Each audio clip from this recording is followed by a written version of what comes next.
What's going on, everybody? I'm Morgan J Ingram. Welcome to a brand new series here at Cognism.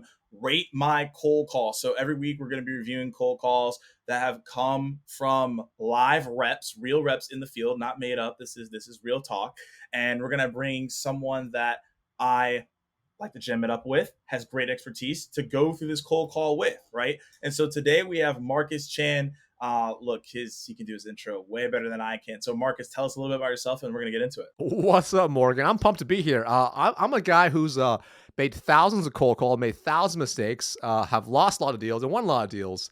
So I'm pumped to be here. We're gonna have some fun with this cold call. We absolutely will, and it's great to have you, man. So let's dive in. So what we're gonna do here, y'all, is I have a cold call here. We're gonna play it live, and we're gonna break it down from the introduction to the value prop, the pitch. We're gonna go through some objections, and we're gonna go through how he closed this call, and then on top of that, Marcus is gonna rate this cold call. All right, so this is purely on to get better. We're not here to roast. We're just here to get people to get better, and so we're just gonna dive in this call, and we're gonna go into it right here. All right, so here we go. Hi, is that? This is me. Yeah, hi. It's here calling from. How are you? I'm all right. Okay, good. I was just following up an email I sent to you recently around penetration testing and ISO implementation. Did you see that at all? No, I get thousands of emails a day, so I definitely didn't get that. No, I completely agree. Okay, so let's talk about the intro right there. What's your take on it so far? Yeah, I would say it's I'm going to provide unfiltered feedback because this will hopefully help whoever's out there listening and pay attention to this. So I would say it was okay, and I would say it's probably pretty average, especially with how the start goes. So for example, in my opinion, when you start off with like, I couldn't quite hear him. I think he probably said something like, "How are you doing?" or "How's your day going?" Which Yep, that's what it was. How's your day going? invariably they're always like, "It's fine." Like, why are you calling me? Basically, right? Yeah. And we kind of saw that a little bit. Just see like, why are you calling? Right. And in my opinion, when you start with a question like that, you are setting yourself up for, generally speaking, usually, and not a great response, which then kind of leads into the next point where he's like, "Hey, I sent you over these emails. Did you see that?" If this person he's calling like any normal exec, they get hundreds of emails every single day. Yeah. They don't see most of it, right? So when you start to that point, as an exec, you're just getting more frustrated. So you're kind of like, "No, I didn't see it." Get to the point.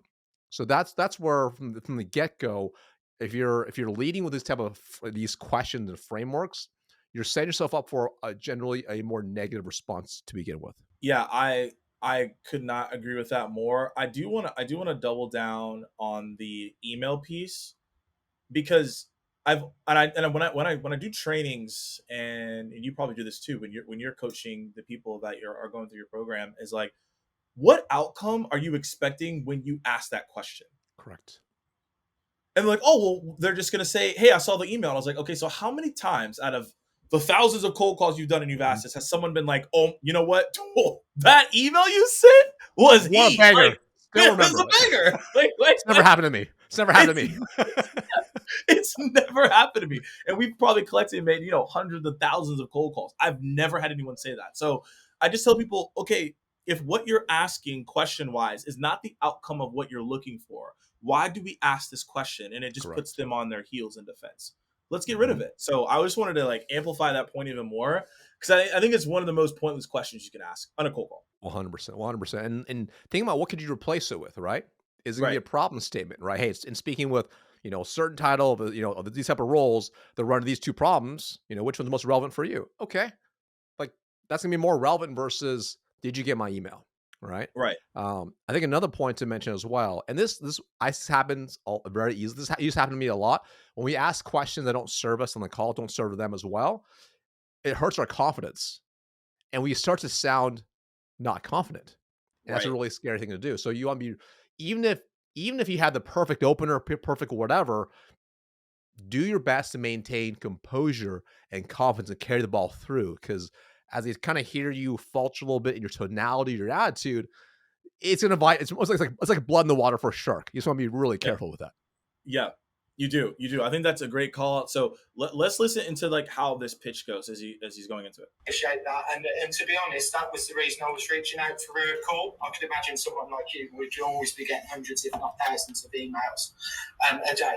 The reason I specifically reached out to you is we've been working with a number of similar companies, these tech-focused companies that have got a lot of legislative and compliance demands, particularly supporting in those two areas I mentioned, their penetration testing needs and their ISO implementation. And we've seen a dramatic actually increase, particularly in the penetration testing requirements of those businesses over the course of this year.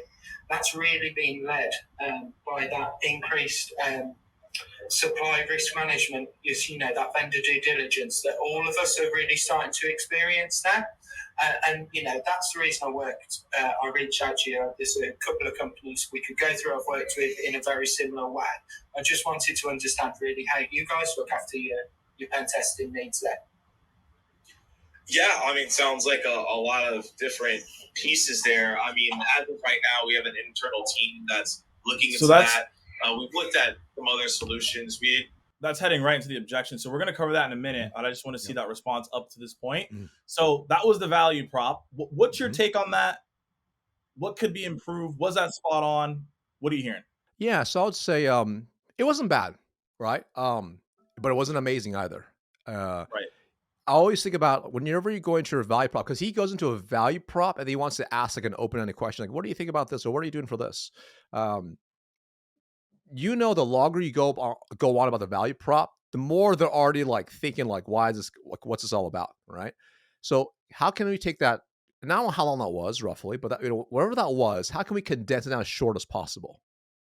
Like get right to the point as fast as possible. Like he doesn't care, but this process doesn't care about how many emails this guy's probably received. So, hey, it's cool. Anyway, the reason I was calling, and get right into the point at this point, because now this guy's probably annoyed, right? So get to the point. Hey, the reason I'm calling is because we're already working with XYZ companies in your industry to deal with problems 1, 2, and 3. Right. How do you guys currently deal with these problems? So that's just all we're going to do is condense it down as much as possible, right? And there's a couple benefits to why you want to condense it down. Number one, it's easier for you to say and go through. Number two, people want to know why you're calling to get to a point faster. And number three, because you're saying less words, you're going to be more confident, hopefully, going through it. But the longer it is, the more stuff you add in, right, the more likely you are to botch it, mess up, where he messed up a couple of times, and you can hear him falter a little bit. He still maintained it relatively well, but he still faltered a little bit. So shorter, more condensed, and then go for that open-ended question at the end. So when you say shorter, condensed, what's your recommendation? 20, 30 seconds? Like once you get over 30, it's like you should get out of there. Like what's the range there?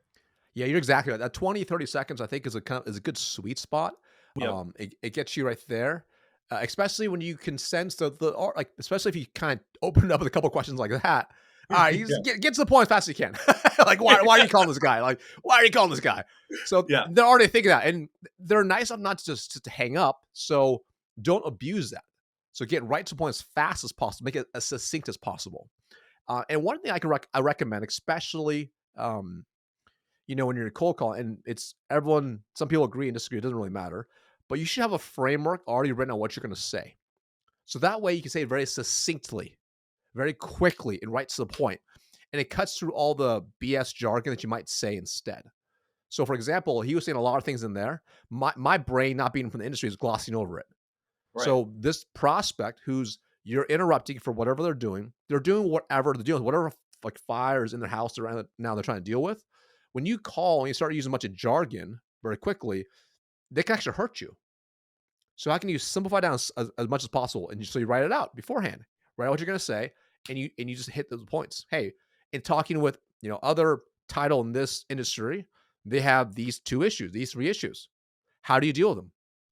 Boom, very direct, very succinct, much easier to say as well. I like that a lot, and I think the condensed, easier state or composed, because there was moments where he almost was repeating himself on what he was saying. Correct. Right? Because he was like, okay, I think I need to add more. I think I need more. It's like, yo, you Correct. Get out. That's right. That's right. Like, just get out. Like, just like simplify it down. It's almost like, you're talking through the sale, but you're talking to the value prop here. So how can we how can we say more with less words? So let's go into the next part, which is sounds like there was objection. Let's see how he handled it. Really feel like it was a fit for us, and what we're doing right now, we're pretty solid with. So if you want to send me an email for more information, like that might be more applicable here. So yeah, I appreciate, I've called you out the blue here, Morgan. But just really, I'd like to sort of arrange a call that we could have a more deeper discussion around this. Yeah, no, yeah. I mean, sounds like a couple things, could be aligned. I would say like the best thing right now, we're heads down on a couple projects. If you could maybe reach out to me in a month, I think I'd be able to schedule that call. Okay, I've got no problem doing that. I've got you on the call now, so why don't we pencil something in for that month's time when you're probably not going to be as busy as you are now? I'll make sure I follow up in the run-up to that. If there's any problems, obviously, we can move it. But if not, it means we've both got that time aside and we can really get a deep conversation, and I can see if we are the sort of consultancy that would be able to adequately support you. Yeah, no, that works for me. All right, cool. So a couple things here, right? So the first part is how he handled the email objection. That happens a lot, right? So you probably hear that a lot. I've heard it a lot. So how did he handle that? Could he have done something different? And then I'll tell you about the next one, which is like how he closed. How was that? But let's go over the email objection and how he went over that part. Yeah, so the email objection was well, actually, you know what? Like, it's interesting listening to him to overcome it. His was basically kind of ignore it and go for the booking. Which, hey, you know what? That could actually work sometimes, all right? Because you and I both know, like, most of the time, sending me the email means I'll never look at it because I never looked at your last emails you sent me anyways, right? So why would I look at this one, right? So, that's a simple strategy that works really well as well. I would say anytime you're going to go for overcoming an objection, even with something like that, which is basically the ignore objection maneuver, the sooner you can get for a close, I think is going to be better, right? So let's just say if he isn't going to ignore it, he say, hey, cool, that's exactly why I called. So actually, let's set up a time to discuss in more detail. How's Thursday at 8 o'clock? Going for like control not to close, I think is gonna be more effective versus kind of like throwing it out there. Like we should schedule a call, and the guy just jumps in, right? So that's totally fine, right? Another potential approach is, of course, like, hey, of course, I can obviously send you as much as I want, but I'll make sure it's really specific to you. So what specifically would you like to see inside the email? So I don't send you 1,000 pages of stuff that's gonna waste your time. And they're like, oh, well, and they have whatever like, excuse, and you can say, okay, actually, that's why we should discuss in more detail. How's Thursday at 8? So you can go for another close from there. But his approach wasn't necessarily bad. I think if he just kind of tied a bow around it, he might have been able to hopefully secure a meeting because of that. Yeah, the bulldog approach of just ignoring it only works with like certain people. You gotta have a certain like style, confidence, moxie in order to get over it. It's not something I would even coach people to do because like if you mess that up, you're probably not gonna be in sales too long because you're gonna get beat up real quick. So I'm like, you should acknowledge. I agree with you. To confirm, the control. Hey, I'll send you an email on this, but we should book time as well. I think that's always the best way to do it. The rule of reciprocity, all those different things, right? I think those all play into those factors. So I wholeheartedly agree with that, and it just comes down to just having the confidence and the pace with it. And I always encourage reps as well. If someone pushes back on you and they still don't want to meet, you can also use the humble disclaimer and call them out and say, hey, look, I don't really want to say this. I know this might be odd, but typically when people say to send me an email, it just gets lost in the bits of your email. And like, I don't want to clutter your inbox. So like, we can put time on the calendar to meet, or if this isn't interesting, like completely fine as well. I think that's another thing you can put out there. Again, that is a different way of going about it. But I encourage reps to do that, to call out the prospect respectfully and tell them, hey, like, I don't want to clutter your inbox because you might not even look at this. Oh yeah. Absolutely. So they handled the objection. They went into like the close of the call. What would you have done differently on that close of the call there? So it's interesting because he basically it's almost like he accepted defeat, if you will. Yeah. He's like, all right, then I will look forward to calling you in 1 month, in which you probably won't answer. And I think right. So this guy at this point, if you notice the energy of the guy, he actually shifts a little bit. So he kind of started off with kind of like, hey, like, like I get hundreds of emails, whatever. So now he's kind of like actually pretty relatively open friendly. He's like, hey, actually we have a couple different projects. So, probably in a month or so. So I think it's at this point, him going for that close of like, oh, all right, see you later, isn't okay, right? I think you're better off just having a little deeper conversation. Hey, cool. That makes a lot of sense, Mr. and Mrs. Prospect. Hey, can you help me understand what are the two products you're talking about? Because potentially we don't know what they're going to say, but it may give you some insight what's going on in their world, and potentially might give you another angle to align your value prop to those products too. Potentially, we don't really know. The second piece is you also might find out it's made up. like it's not even real. You know, like, oh, we got some projects. Oh, that's great to hear. Like, just so I have a good understanding, you know, from a school perspective, like, what are those products specifically? Oh, well, you know, it's gonna be I gotta hire some people. I don't know. Right. So at that point, it's like you can determine if you want to try to go for another close for an earlier time or not. Right. It's kind of depending on how the response goes, or maybe if it was again, it's not real, and you can politely, professionally call them out again to see if it's even a priority to have a conversation.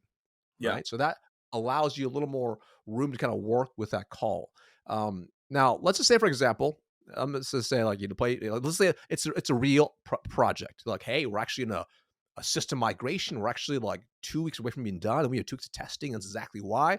Like, we can't do anything new until then. And it seemed like a very legitimate based on how they explain. They have a lot of good detail, whatever.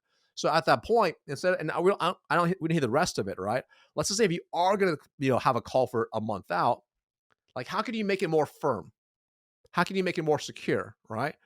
So you get specific on date and time. That makes a lot of sense. After those two products, let's just make sure we actually have something penciled on the calendar. I know it's a month out, but let's take a look right now, and I'll definitely I'll reach out beforehand, a couple of days to make sure we're still good. So does this date, I don't know, November 12th at this time work for you on your calendar? Okay, cool. Let me send you an invite. Can you accept the invite? Did you get that? Okay, cool. Can you accept it? Great. And you can lock the meeting up to be a little more firm. And then, of course, just make sure you follow up beforehand a few days in advance to make sure they're actually going to show up too. Right. No, that flow is great. I think also just even getting a placeholder with the email, right? That could have been an addition as well, right? It was just kind of say, hey, a month later, and it's like, right. Okay. Like you said, it's just like, okay, well, that person's gone in the win at this point. Oh yeah. They're not going to remember, So you have to like control what you can control, on the call. Love it. Okay, so that was the entire call. That was the breakdown. So as we're wrapping up here, okay, out of 10, Marcus, what are you rating this call and why? All right. So let me explain my rating system so everyone knows. All right. 1 is the absolute worst. 10 is the absolute rock star. That's like A+ status. 5 is like very average, very, very average. I'll give this like a 6.5 to 7. Okay. Right. And let me explain why. Why? 'Cause I still think it's probably better than some average ones because he didn't just fold up the first objection. All right. Some people just fold up the first objection. That's true. You know that. Sometimes they're like, oh, send me an email. Okay, I'll send you an email. They kind of fold, right? His even how he maintained cadence pretty well. It wasn't perfect, but he kind of kept the flow going relatively well, right? We all heard calls where they're kind of choppy and awkward. He did relatively decent, kind of flowing through it. He sounded like he knew what he was talking about, right? It wasn't perfect by any means, but he tried. And I think if you just did that, you'll book some meetings. But I think if you make a couple of tweaks, you can easily make it an 8, a 9, a 10 with just a few small tweaks. Love that. No, I think that's the piece. I think it's just like knowing how to navigate the 3 things, right? Knowing how to navigate the objections in his favor. 2 is narrow down value prop. 3, better intro. You're on your way. Mm-hmm. That's it. Tiny tweaks will make a huge difference. Love that. Well, Marcus, thanks so much for hopping on our cold calling show here, breaking down a cold call. We figured it out. We got it sorted. So I appreciate you. Thanks for having me on, man. It was my pleasure. Cheers.